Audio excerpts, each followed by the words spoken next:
Votre grand journal du soir se poursuit, Nathalie Lévy. La Cour d'appel de Paris a donc annulé aujourd'hui la garde à vue de Muriel Boll. Garde à vue qui avait eu lieu en novembre 1984 dans le cadre de la mort de Grégory Villemain. Alors, quelles conséquences sur cette affaire ? Nathalie, vous recevez ce soir l'ancien capitaine de gendarmerie Étienne Sesma. C'est lui qui avait dirigé l'enquête initiale dans l'affaire Grégory. Bonsoir colonel. Bonsoir. Merci à vous colonel Étienne Sesma de nous répondre ce soir sur Europe 1. Cette garde à vue annulée de Muriel Boll aujourd'hui, Muriel Boll témoin clé, comment la recevez-vous ? Écoutez, la décision de la Cour d'appel pour moi est un certain soulagement parce que je pense que la décision des magistrats de la Cour d'appel remet un peu de bon sens dans ce dossier qui a été un peu agité par la dernière décision, du Conseil constitutionnel qui était particulièrement consternante. C'est-à-dire, parce que effectivement, la Cour de cassation avait ouvert la voie à cette annulation, là la Cour d'appel a suivi. Vous dites effectivement que la garde à vue de Muriel Boll, comme elle le dit dans son livre en novembre 2018, n'était pas conforme aux règles de droit ? Non, je dis simplement que la décision qui a été prise par le Conseil constitutionnel était incompréhensible. Elle a créé une certaine consternation d'ailleurs parmi les juristes et parmi le milieu de l'enquête d'une façon générale. C'était une mesure qui était complètement incompréhensible, oui, parce qu'elle consistait à dire que les enquêteurs de l'époque n'avaient pas appliqué des règles qui n'existaient pas. Mais alors justement, parce que je reviens à son livre en novembre 2018, Muriel Boll, elle met en cause votre brigade. Elle explique que les gendarmes lui ont extorqué des aveux, je la cite. Ils hurlaient, ils m'ont traité de menteuse, m'ont menacé de maison de correction. Tout ça, tous ces propos-là, ils ne tiennent pas selon vous ? C'est complètement fou. C'est une affaire très très ancienne.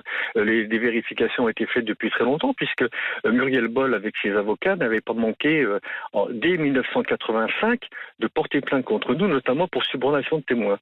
Il y a une instruction qui a été menée pendant 3 ans, qui s'est terminée par un non-lieu en notre faveur, confirmé en appel, confirmé en cassation.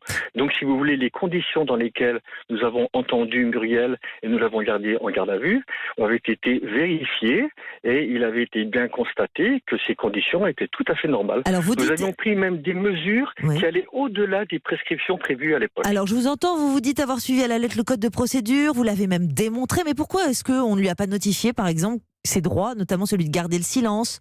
Ou pourquoi elle n'a pas eu d'avocat durant ses auditions ? Mais parce qu'à l'époque, ces dispositions n'existaient pas, tout simplement. Là, on refait l'histoire, là. On réécrit le code pénal de l'époque. C'est ça qui était complètement incompréhensible et ubuesque de la part du Conseil constitutionnel, qui s'est assis déjà sur le principe de non-rétroactivité des lois et qui a décrété que les mesures de la garde à vue avaient bien été correctes, que les dispositions du code de procédure pénale n'avaient pas été respectées, mais ça a été au-delà de ça. On a dit que les dispositions du code de procédure pénale telles qu'appliquées à l'époque ne répondaient pas aux principes de la Constitution. C'est-à-dire qu'encore une fois, il aurait fallu qu'on applique des mesures qui n'existaient pas à l'époque. Alors, c'est absolument ubuesque. Colonel, on rappelle les déclarations de Muriel Boll à l'époque. La jeune fille, elle a 15 ans à l'époque, elle accuse son beau-frère Bernard Laroche d'avoir kidnappé en sa présence Grégory Villemain, de l'avoir tué. Ça ne change rien, donc aujourd'hui, l'annulation de cette garde à vue, au fond du dossier, ça ne va pas bouleverser les cartes ?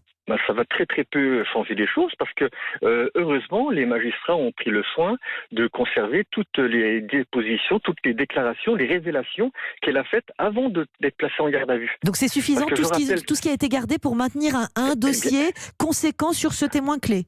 Absolument.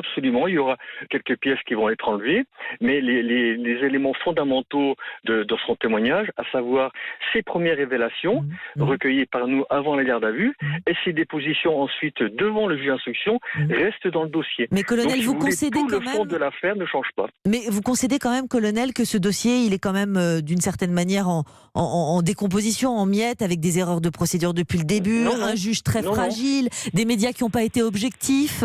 Non, je ne partage pas votre analyse. Le dossier n'est pas vide, il n'est pas incohérent, il est complet. Les magistrats font tout pour résoudre cette terrible équation dans laquelle ils se trouvent, à savoir de travailler sur la mise en cause de quelqu'un qui est décédé. C'est là qu'est le problème de l'affaire Grégory, mais ils ne baissent pas les bras, le dossier n'est pas vide et après cette pause procédurale, cette perte de temps, je pense que les magistrats de Dijon vont repartir repartir vers l'avant avec ce qu'il y a dans ce dossier, qui encore une fois n'est pas vide et qui nous permet d'avoir une certaine confiance dans l'émergence de la vérité prochainement. Donc c'est votre espoir aujourd'hui, parce que on va rappeler que vous avez fait quasiment toute votre carrière, pour ainsi dire, avec ce feuilleton macabre. Vous avez l'espoir aujourd'hui, demain, qu'on saura la vérité? Alors, moi, ce que je dis déjà, c'est que le dossier n'est pas vide et il ne faut pas dire que cette affaire est une énigme absolue, que l'on ne sait rien, que c'est le mystère vraiment complet et qu'on est loin de la vérité. Il y a beaucoup de choses dans le dossier. Il y a eu des prises de position faites par la justice, notamment en 1993, qui sont toujours là, qui sont étayées, qui sont fortes, qui sont, confirmées par de nombreux éléments de l'enquête. Et aujourd'hui, les magistrats de Dijon continuent leur travail avec de nouveaux éléments fournis par la gendarmerie. Il y a eu des mesures qui ont été prises il y a 2 ans qui ont été annulées pour des vices de procédure, encore une fois. Mais sur le fond de l'affaire, rien n'a changé et ça va repartir vers l'avant. Vous nous dites que les magistrats de Dijon travaillent sur de nouveaux éléments. Il arrive encore aujourd'hui, 35 ans, pratiquement 36 ans après, de nouveaux éléments dans cette affaire Grégory ?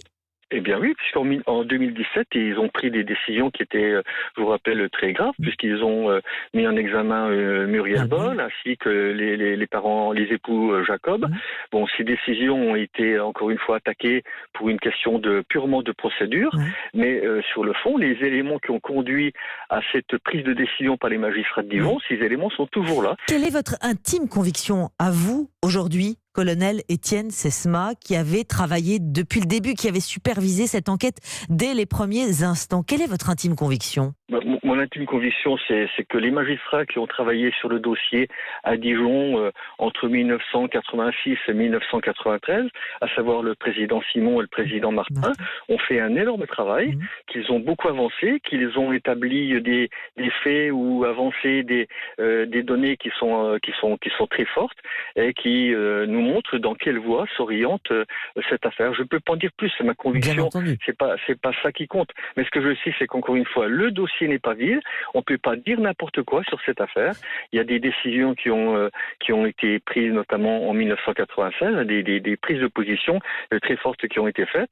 Il faut s'appuyer là-dessus et faire confiance aux magistrats de Dijon qui travaillent de manière remarquable, avec détermination et avec professionnalisme pour essayer de faire sortir ce dossier. On le doit à Grégory, on le doit à cet enfant. On le doit à Grégory. On cherche quand même toujours aujourd'hui, à 35-36 ans après le drame, on cherche toujours la voix du ou des corbeaux, mais vous pensez qu'il y a espoir un jour de retrouver les coupables alors qu'on en est quand même toujours là ? Oui, il y a encore des éléments qui peuvent être creusés. 35 ans après, il y a encore des gens qui peuvent parler. Il y a des aveux qui peuvent être faits. Il y a des gens qui peuvent parler. Qui pourrait témoigner encore aujourd'hui? Dans le cercle proche, vous pensez qu'il y a encore une possibilité? Bien sûr, on est dans un cercle socio-familial très très proche, très très fermé. Il y a une trentaine de personnes qui sont potentiellement concernées. Certaines sont déjà décédées, mais d'autres sont encore en vie. Et parmi ces gens-là, il y a toujours l'espoir que les esprits, les âmes se libèrent et que les langues se délient. Merci beaucoup, colonel Étienne Sesma, de nous avoir répondu et éclairé encore ce soir sur cette affaire Grégory. Merci beaucoup.